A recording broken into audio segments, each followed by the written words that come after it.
Hi, everyone. This is Sonna Johns with Up Close and Empowered. Thank you so much for joining me this week for another episode.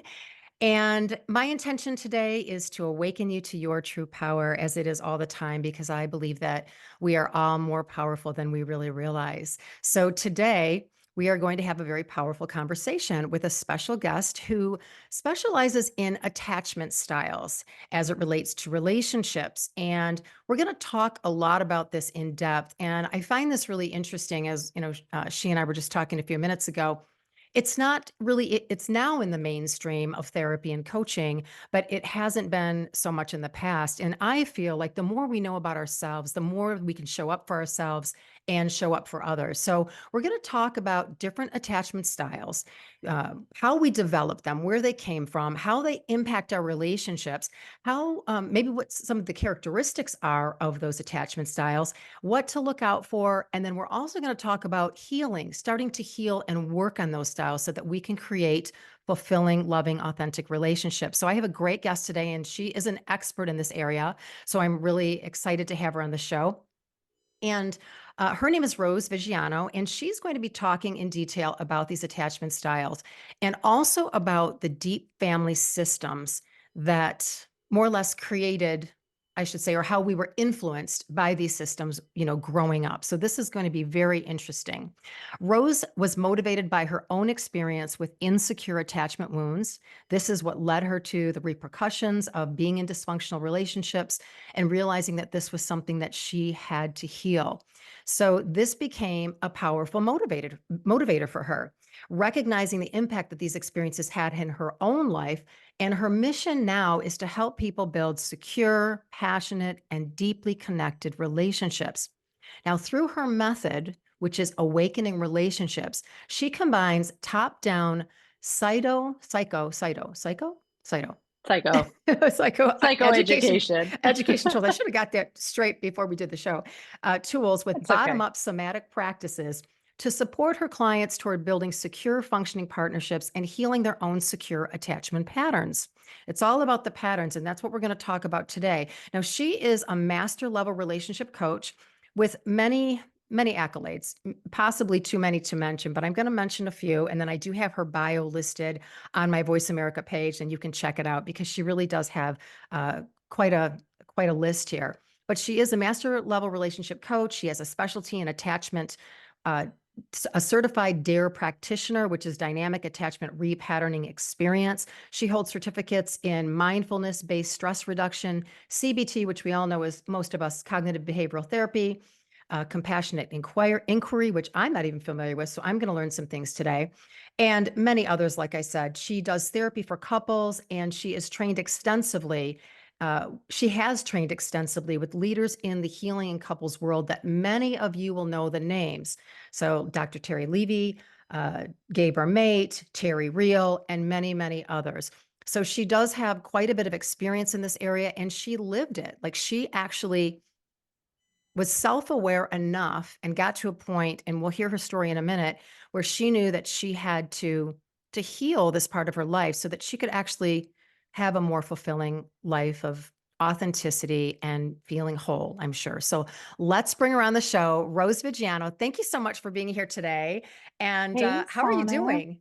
Oh, thanks for having me. How fun. How fun to be here and to talk about such an important topic. And I'm so grateful for everyone who's listening and who's joining us. Just a wonderful experience. Yes, it's great to have you. And I think that we're really going to learn some great information today because as I mentioned earlier, not many people know about attachment styles. But I think as you start to tell them a little bit about it, there's going to be a little ding, ding, ding, like, oh, wow, that's me. Oh, Hmm. wow, so we'll be able to really identify with it. But first, before we dive into the different attachment styles, tell us a little bit about how you got started and what really brought you to this point of specializing in this area. Yeah, great question. So, you in your intro, you talked about how like my own path got me here. And I don't know if I ever would have gotten here if not for basically hitting like the lowest low when it came to my own relationships and my own past. Um, my Briefly, my story is that I grew up in the 70s. My parents got divorced when I was 3, which was not that common at the time. So right away, I sort of feel a little bit different. But my father left and I never saw him again. And my mother, God bless her, and she is resting in peace right now. She really struggled. She struggled with herself, with her own past, with various addictions. And because of that, the way I grew up, um, it was like you had to walk on eggshells in my house. I never knew what was going to happen with my mom. It's like one day she was like nice and loving, and the next day she was furious and angry, and I couldn't do anything right. And I have a lot of experiences that throughout my childhood. But for instance, one time we went on a beautiful vacation, and in the middle of the vacation, she got angry at me and left me there at 10 years old, to find my way back to the hotel on my own. And then, so then I was then um, in a position where my primary attachment figure, whose biological job it is, biologically, my system wants to attach to a primary caregiver. But then that caregiver was dangerous. And so I was sort of in a double bind where part of me was going towards her and part of me needed to protect myself from her. And that creates like a disorganization or a confusion for a child. And then that confusion continues with you throughout your life. And actually, this situation where you have a caregiver that's like can't be trusted or is dangerous in some way, that's really where you have attachment rooted in trauma and more disorganized attachment. Mhm. But lucky for me, when you have that, it shows up in both anxious and avoidant patterns throughout your life. So then what happens is I start in romantic relationships. And basically, the story is I either attach to people who can't commit to me, or I run from people who want to commit and want a safe relationship with me. And that comes all the way to the point where I am also older and meet someone and get engaged and get, we're about to have a child. And I sort of realize that the person that I'm attached to here is very similar to my mother. Mhm. And I end up moving all the way across the country from my home that I'd been in for, 3.5 decades of Manhattan. I move all the way across the country to a small town in California to basically chase him, because the worst thing in the world, of course, to me is that I would be a single mom like my mother was, because I think of all the pain that I had during that. And sure enough, a year after our daughter is born, the relationship is over and sort of my worst fears come true, which is here I am raising this child, and now I'm, 3,000 miles away from everyone I know and I love. And what am I going to do? And I hit kind of a rock bottom. Now, the good news is that I had been working on myself for a decade already. I had been through my own challenges with addiction. I had gotten sober. At this point, I'm 10 years sober. I had been working on myself. I had been training. I had been working with others, helping them. And so I already had this really great foundation of, learning to swim when the boat was sinking, basically, really like not letting it take you out. And so but I really crashed. I really crashed here. Here I had this, 1.5-year-old in the other room. I was Mhm. in a strange place and I was like, what do I do? What do I do? Right. How am I going to support myself? How am I going to raise this child? And shortly after that, he left the state and moved on and, lived his life. That was sort of part of the challenge, is that I was chasing this person again who couldn't, couldn't really step in, couldn't Right. commit. Right. Yeah. And so that launched me. Once it was sort of like the darkest 90 days of my life. And then I like started to feel better. And I started to get this sense of like, you know, maybe maybe it's going to be okay. Like, maybe I can do this. Like, I Mhm. can raise this child. I can have a career. I can live a good life here. And it was like, I started to really challenge all the thoughts of like, you're never going to find love again. Your life is over. Who's going to want to be with you? All that stuff. And I basically started to heal and grow. And in that growth, I found attachment theory and attachment healing. And I started to see how it was my earliest childhood experiences that had set me on the path to choosing this relationship and having a child in this way. And I am forever grateful. I just want to say to my daughter's father for bringing this child into the world, and we have an amazing daughter. And and that I need, if I was going to make changes, I needed to heal what had come before. And so I have been doing that for the last 10 years plus. Mhm. And in that healing journey, I said to myself, well, I am uniquely positioned to help others in this way, because I'm not one of those people that's going to say, I've been happily married for, 40 years and I'm going to show you how I did it. I'm one of those people that's going to say, I have had the most dysfunctional, toxic, painful relationships you could imagine, done the craziest things, and I don't anymore. And actually now, and I'm not saying being in a secure relationship, which I am today, is the goal, because it's not. I would be a completely changed person if it was just me. But I have this bonus of having a partner who's like amazing and Mhm. safe and secure and trusting and committed and loves me. And I've changed so much that I've been willing to pick that. I've been willing to Right. pick a person like that. And that just shows me the power of what's possible and is really why I do this. Wow, that's fascinating. And what I'm hearing from that is the power in, you could easily say you could blame it on him, but you didn't. It's almost like you were led to look back and heal earlier wounds because you made the choice to be with him, right? Correct me if I'm wrong, right? Yep. So you made No, that you are choice. It right. really doesn't have to do with our partners per se. We have to take some responsibility. What led us to that point?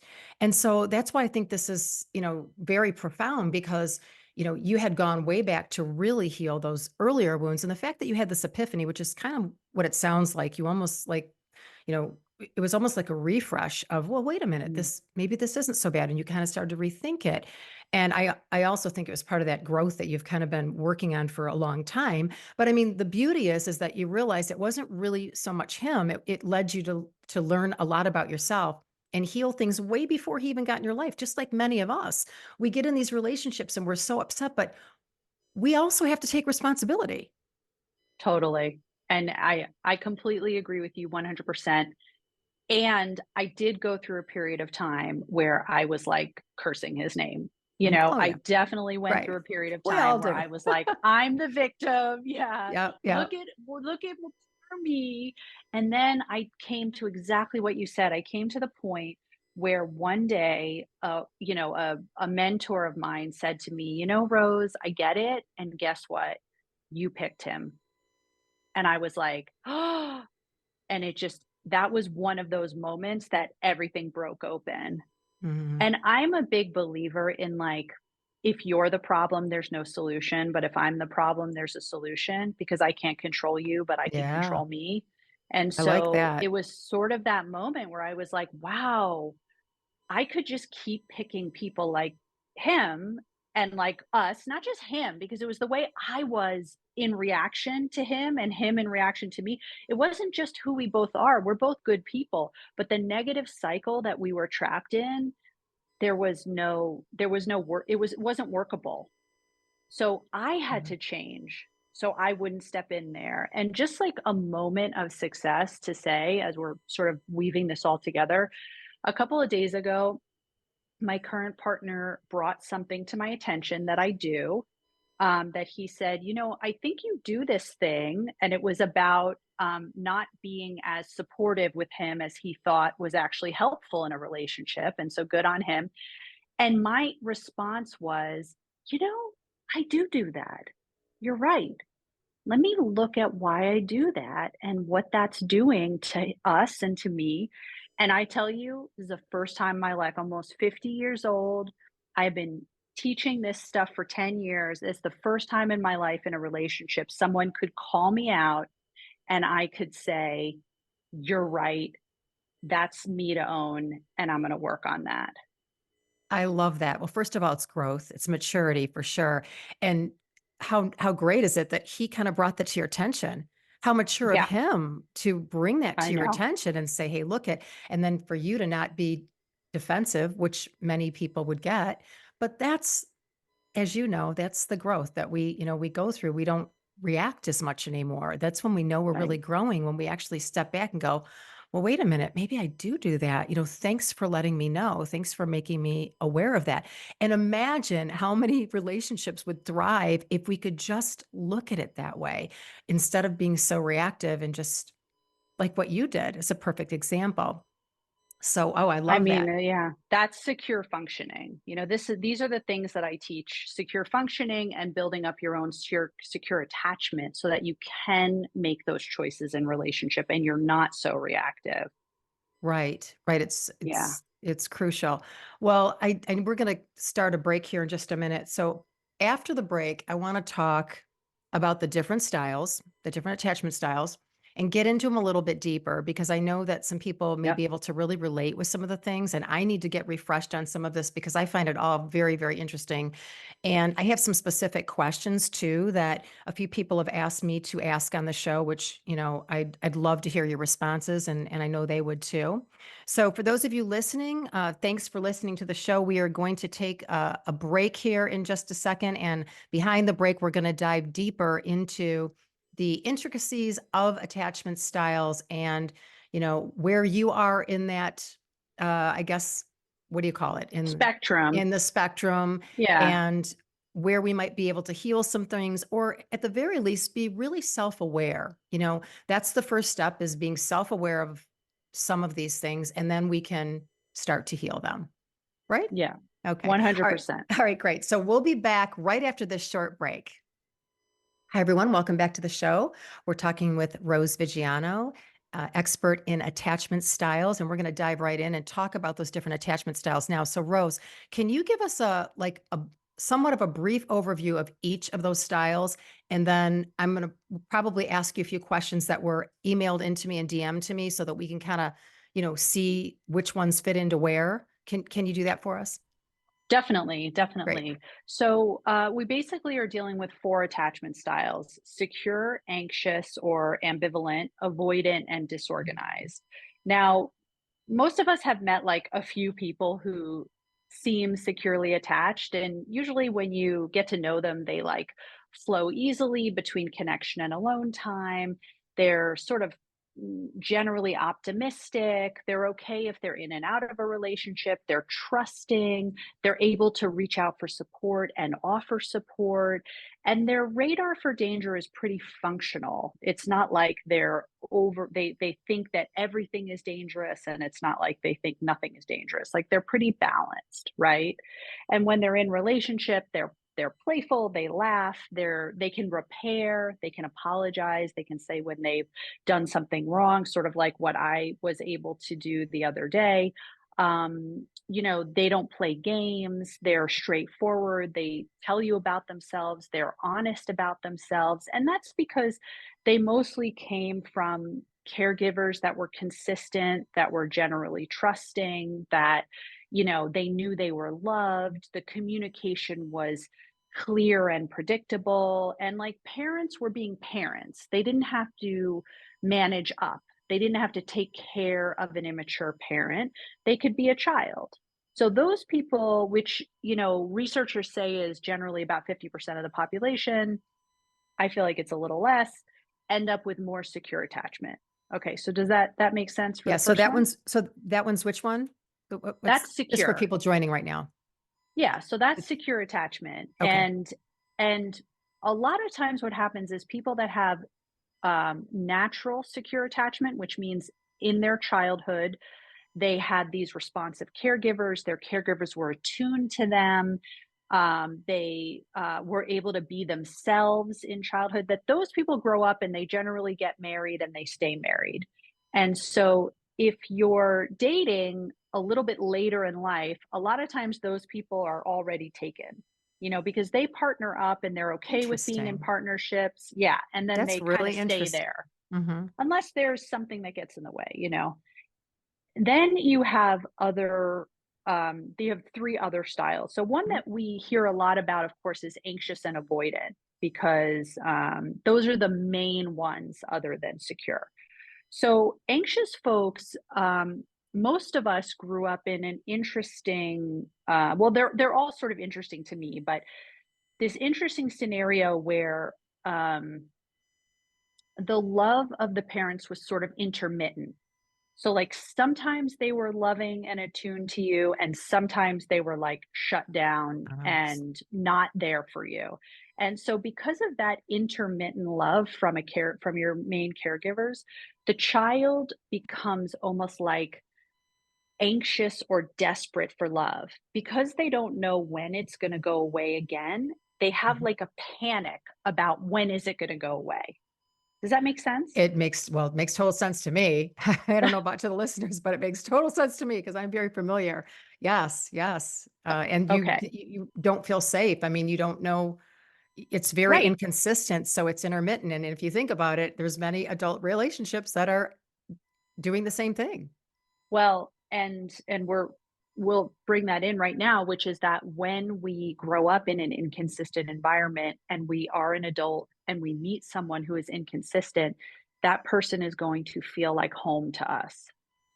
And Yeah. so we are going to naturally be drawn to Yeah. people who are inconsistent and potentially avoid connection because because our whole job as children was to get love. And so what happens is the attachment system for people that turn into like anxious ambivalent types that we it's like we can't even digest the love when it comes because we're so used to wanting more and Yeah. craving and being scared it's going to go away. So when you look at adult relationships, you see people with anxious attachment as needing a lot of reassurance, needing a lot of closeness, having trouble going from closeness to independence, Mhm. getting filled with fear when there's a trip or a separation or something like that. They it's hard for them to take in love from a partner. So you might hear them say, like, yeah, but, like, oh, yeah, they did that for me, but they didn't do this. Or, yeah, Mhm. they showed me they loved me that one day, but what about the next 3 days?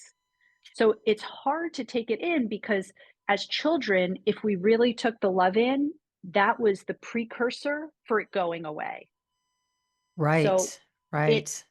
it's like, it's scary to do that. So I have a question though regarding Yeah, this real quick. So let's say it's an abusive, somewhat abusive, and not even talking physically. It could be physically, but let's say it's just an emotionally abusive parent when they're young. And, at times that parent is okay, and at times they're not. And again, that child kind of doesn't, is not used to the consistency. So is this the type attachment that they would get from being in that type? I mean, generally speaking, I mean, obviously there are variables, but sure, sure. So, and I talked about this a little earlier when I was telling someone about my story.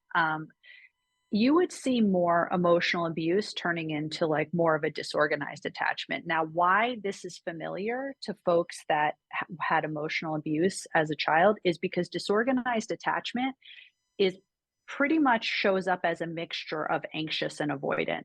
So both the characteristics of anxious attachment and avoidant attachment, if you have more disorganized, which I had a lot of, and most of us with insecure attachment have at least a pocket of, you show up with a lot of these anxious traits. hmm, And you might also show up with avoidant traits because once someone starts to get close, then you withdraw, you become more avoidant because you're so afraid of that connection. Because as a child, for disorganized folks, that connection meant pain. right. Wow.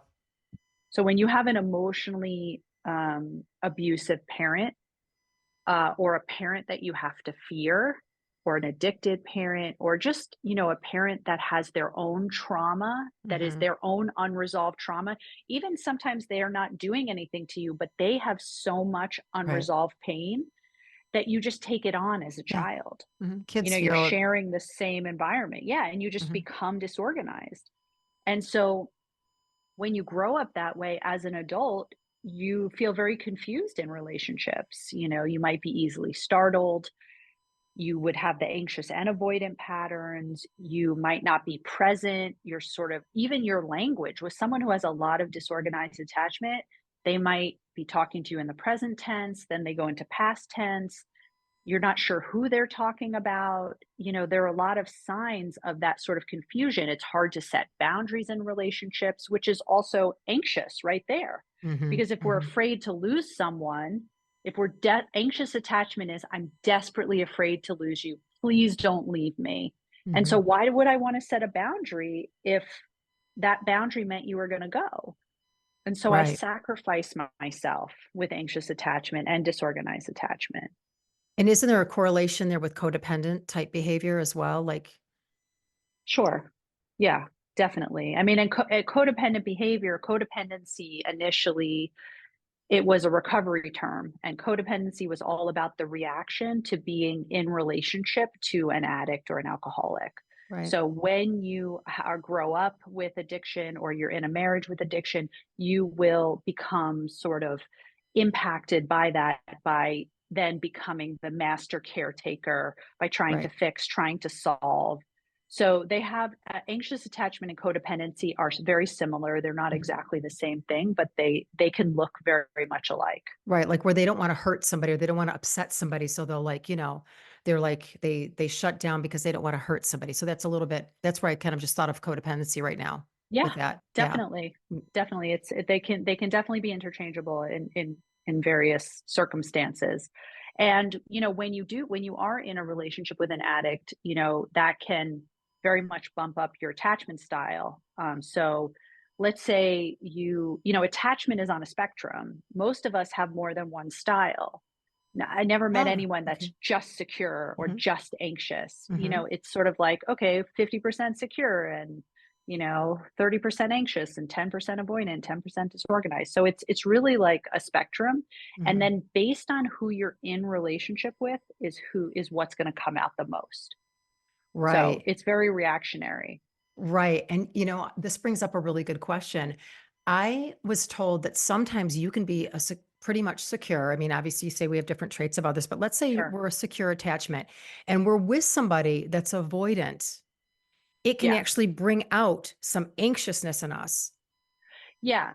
Yes, it can. And it could go a couple of ways. So when you're talking about, and then we'll also talk about the avoidant adaptation, but when you're in a relationship, a primary relationship, or you have a go-to person in your life who is more severe one way, anxious or avoidant or disorganized, that person can draw the opposite attachment style out in you. However, what can also happen is if you have enough security in yourself and they are working on their insecure attachment, being with you as a secure person Mm. can actually draws them towards healing. Yep, yep. So, you know, if you can find someone secure to be in a relationship with and you struggle with insecure attachment, it's like you hit the jackpot, great. You're probably going to become more secure. And the research will say in about 2 years, takes about 2 years for you to become securely attached with that person. However, if you are not working on yourself and you're just going, all the way into your insecure attachment patterns, you're much more likely to draw that person out of secure. Yeah, like that is such a great point, and it's so important because it gives people hope that at least if they're on the path, okay, I always use that term, sorry, but if they're Yep. on the path of working on themselves and maybe they're not quite where you are, if you work together, you can blend and actually grow together. But if that Mhm. person isn't really in that growth mindset at all or on the path, then it's not. But what you just said is very hopeful, I think, so that people that realize that if you're doing the work and maybe you're not as far along as somebody else, it doesn't matter. It's just like, you know what I mean? You can grow together and love is a very powerful thing. 100%. Definitely. And I always say like love heals and, Yes. punishment doesn't, but love heals. So, 100%. the best way to heal your attachment style is to be in an intimate relationship with someone who is also working on becoming secure and who's willing to create a secure, functioning relationship. And you can create a secure, functioning relationship even if you're not securely attached. Right, and that way we're not looking for perfection. You know what I mean? We get out of the perfection mode, and then Right. people can realize, I mean, the people that stay, and we might be going off track here for a second, but it's okay because this is stuff that I know people wanna know. Like, they're in a relationship and they won't leave, and they know that that person is not on the path and not trying at all, but yet they stay, Yeah. I mean, you that I know? think we've all kind of been there for shorter or longer periods of time, those of us that struggle. And I think it could be for a few reasons. For someone with anxious attachment or disorganized, it's so painful, like loss and separation is so Yeah, painful that, anxious attachment, a big quality of it is that we accept the crumbs. We're willing to take the crumbs in a relationship. And, with someone who is, more avoidant, what happens with them is their attachment system is really shut off because they did not receive enough attention or nurturing as a child. They were yeah, left alone too much. And because of that, as a child, those people reach out for connection and it's not there. So the only way they can survive is by literally turning off their desire for connection. It doesn't mean they don't have it, but they've gotten completely disconnected from it. So as adults, they're hyper independent, individualized. They don't know their own needs. They can't express their feelings. It's hard for them to connect to others. It's hard for them to stay to make commitments and stay in committed relationships. And they look for perfection, like you're talking about, right. and they idealize other relationships because the one they're in is painful because usually the other person is asking them to connect and they can't because connection is so painful for them because in their history it meant abandonment. Right. And so, the avoidant adapted person is suffering just as much as the anxious one. It's like it's very misunderstood. Like Mhm. we think avoidant folks just they don't care, but it's not that they don't care or they don't want connection. They do, but it's just been hidden by this survival mechanism. Sure. It's like they're guarded, right? They're just so guarded, but they can heal. They can move Yes. through this, right? I mean, there is hope to kind of reopen your heart again. Definitely. Well, I mean, I've seen beyond miracles. I mean, hundreds of cases of people coming out of insecure attachment, building secure relationships, being able to love and feel loved, being able to feel connected, couples that are able to mend how they treat each other, how they work with each other. Anxious avoidant couples are the most common next to secure. Mhm. They're more drawn to each other than any other attachment styles. And so the anxious person has to learn how to self-regulate a little bit more, how to help themselves handle themselves a little more. And the avoidant person needs to learn how to come towards a little more. So it's like they find a balance with each other. Neither of Right. them get exactly what they want, but they heal towards each other. Right. Yeah, and in a like you were mentioning, in abusive relationships or dysfunctional relationships, that's not happening. But the thought is that maybe it will one day, and it's sort of the great Mhm. obsession of every person in a toxic relationship that maybe one day this will be different. Right. But And usually someone has to leave. what comes to mind is even like a strict parent, like an overly strict, rigid parent, or maybe with strong religious backgrounds.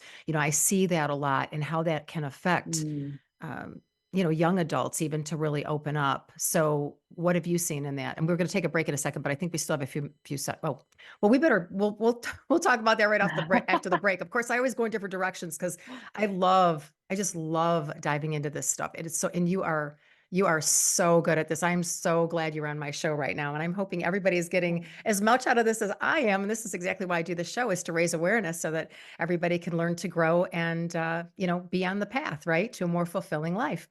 So we're going to take a short break. This is the last break. We'll be right back in a few minutes. And then we'll talk a little bit more about how we can heal through some of these things and what it takes to be in a secure, fulfilling, loving relationship.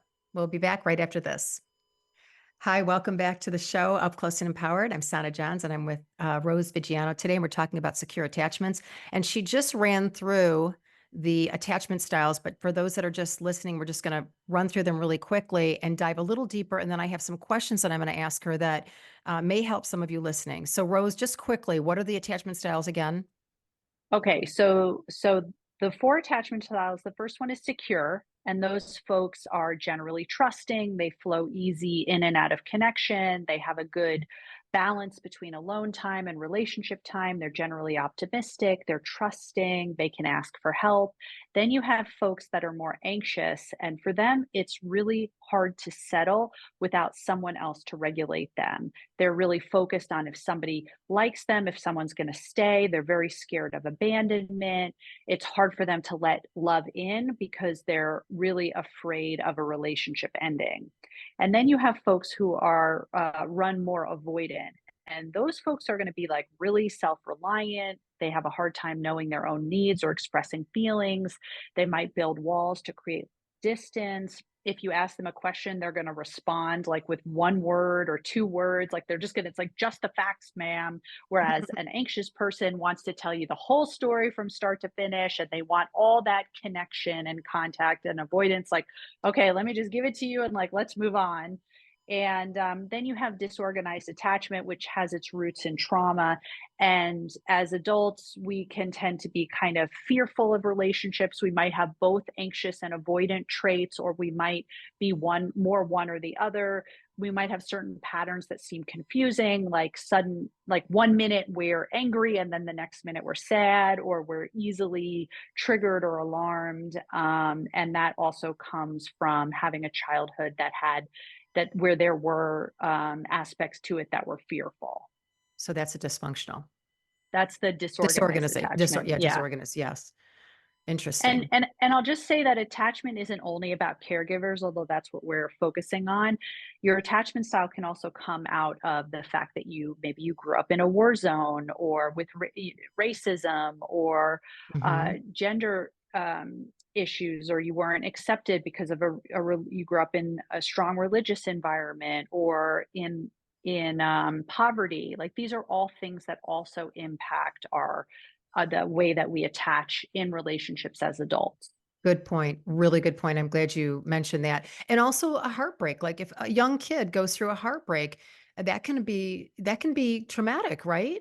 For a teen? So, yeah, I'm gonna actually tell you my experience and opinion on that, which is that it will, yes, for sure, it will be painful. However, if that teen comes from a secure home Mhm. where they have emotional support, attunement, where they trust their parents, where or caregivers, where there's somebody they can go to, and where some adult is watching what's happening to them and is mindful of that and supporting them, they will heal through that heartbreak and they will still be securely attached as an adult.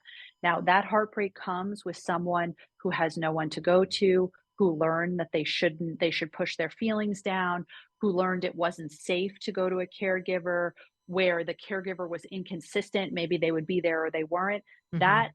that teen is probably going to exhibit certain PTSD symptoms throughout their lives when it comes to relationships. Right. Okay. Thanks for that. That's important to know too.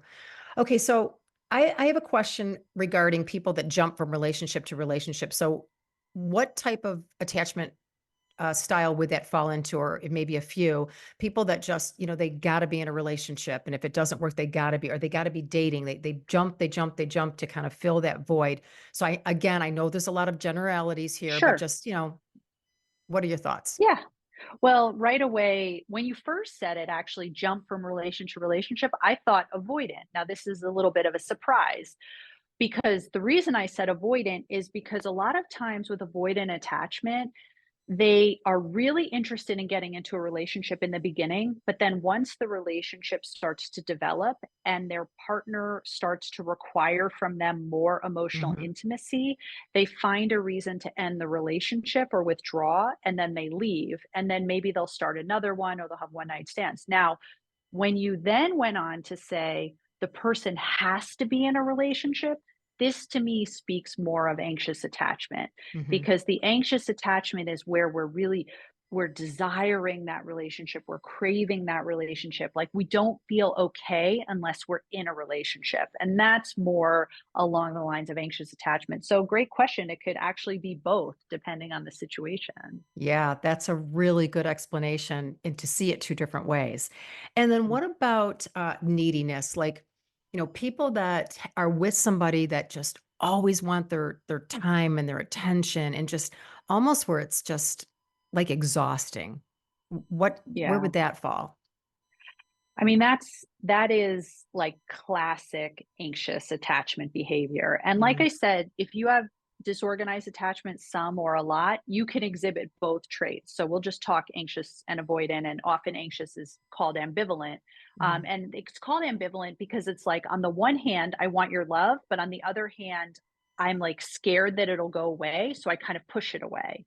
Right. Right. So when you're talking about anxious, and that you're talking about like a suffocation of the other person, being so needy that you basically suffocate them. And what you end up doing is pushing them away. And so Exactly. with anxious attachment, you actually get the opposite of what you Hmm. really want. You want that connection, but you end up pushing them away. And so that's why one of the healing techniques for anxious attachment is learning the right balance of togetherness and also being able to be alone and being able to satisfy your own needs either by yourself or with other people. So would that be in the boundaries area then? Like if you were working with a couple or a group, because I know you work with groups, you work with couples, would that be something that you would bring to the table at that point as far as like setting boundaries so that they're not so dependent? Like if it's usually one's more dependent than the other, obviously. It's one Sure. that's really dependent. So just give us, the listeners an idea of just, I mean, some of the things that you could do to help that type of situation or where they would start. Yes. So every situation is different. And Mhm. yes, I work with individuals, I work with couples, I do have a secure attachment group, I do dating workshops, I see it all. Um, I would generally start with an individual, or when I'm just dealing with an individual, I would start with them learning to add more to their life. So learning to regulate and fulfill themselves on their own or with other things outside of the relationship as a start. And this is assuming that they're asking for more than just healthy needs to be met. Now, sometimes people are just simply have their healthy needs, but the other person is so avoidant that they're not even meeting those basic needs. And in that case, and especially like with couples that I work with, it's really about the avoidant working on themselves and learning to come towards and to start to satisfy some of those very healthy, common, normal needs that anyone would have. Right, right, and sometimes those people aren't even avoidant. Some people just how some people you can't fill their cup, like, it's never ending, and I think that, like you said, those people are Yes, just there was something that led them to be that needy and where they need that attention, and it's almost like a revolving door. right, right, and with those really highly anxious people, Mhm. they have to do that self work. Yep, They have to find those ways to yep. self-regulate, to build up the other areas of their lives, their hobbies, their friendships, their passions, so that they're not just focused on the partner. Right. No, I agree. Excellent information. It's so important that everybody has their own autonomy, even though they're working together. I mean, we need to have our own independence. And so, are those some of the things that you focus on? I mean, tell us some of the things that you do focus on with these attachment styles. Does it vary from each one? I mean, is it mainly, like you said, emotional regulation, self regulation? Yeah. Well, I would say that there's sort of two things that are helpful.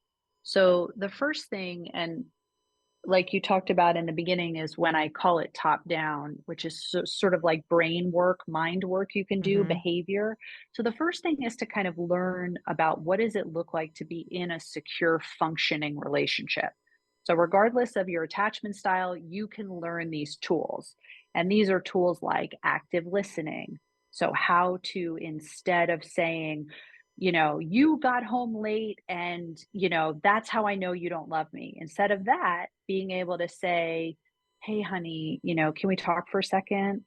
I'm noticing that when you come home late, I make up this story in my head that it means you don't love me. And then I feel really sad. Can we talk about like Right. what to do about this? Mhm. And that's a Mhm. much more inviting way. So learning school tools like active listening, how to respond to your partner's reasonable needs, attuning to them, being playful, learning to repair is a huge one. Secure functioning couples repair when there's a misattunement. Right. Hey, you know what? I realize I snapped at you. I'm sorry. I'm going to try to take a 5-minute break next time I get anxious. And then the other person says, okay, great. Yeah, that upset me, but I accept it.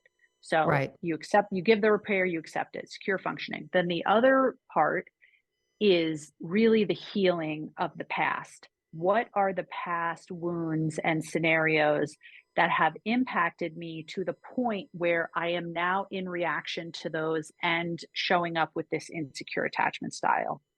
And those traumas or past wounds, in my experience and the way that I do it, live in the body.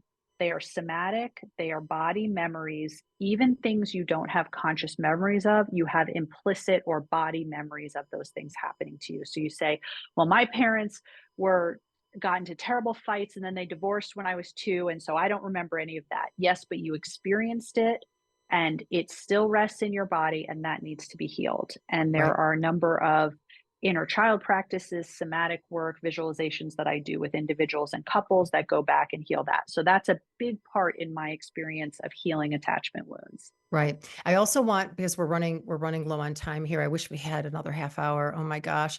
How can people reach out to you? Because I know you said you had a free download that was really informational. So everybody listen to how you can get in touch with Rose. Okay, yeah, yeah. I have a free download on how to dating blueprint on how to date securely, and then the ultimate guide to understanding attachment styles as well. If you're on Instagram, you can find me at Awakening Relationships. If you are on Facebook, you can do the same. If not, come to my website, which is roseviggiano.com, and you can download it there. You can also shoot me a message, and I'm happy to send it your way. Okay, so Awakening Relationships is the Instagram handle. You can direct message her to get the download. You can go to her website. And Rose, tell us why you do what you do. Like, what is the real, like, you know, what really fills you up about doing this work? Because I know you're so, like, you are so good at this, like, really good at this. This has been a great show, but why do you do it? I think I do it because, I come from a place of just being so desperate about love and relationships. And I've been able to, through all this work, get to a place where I really am like joyous and I feel connected and I have so much love in my life. And I just want that for everyone. Hmm. And I know that everyone on this planet, pretty much everyone, has the ability to heal their attachment wounds and learn how to show up securely in relationships. And I really believe that to be true. And I feel like, like a big part of my mission on this planet is to transmit that message and to be here as a resource for people to do that. Beautiful. Well, thank you so much for sharing all of this information. It's really been insightful, and I know that our listeners. I have people that listen to these shows over and over. I mean, I get feedback all the time, so I can't wait to get the feedback from this show. But it's really been a really, really great show, and thank you so much for being here today. I want to thank all of my listeners for your loyalty and supporting me. And please join me next week. We're getting a little closer to Valentine's. We have the Love Coach. It's a little bit more on dating. So I'm doing a lot of relationship type episodes this month. But I just want to thank all of you guys for being here, and I will talk to you next week. Thank you so much.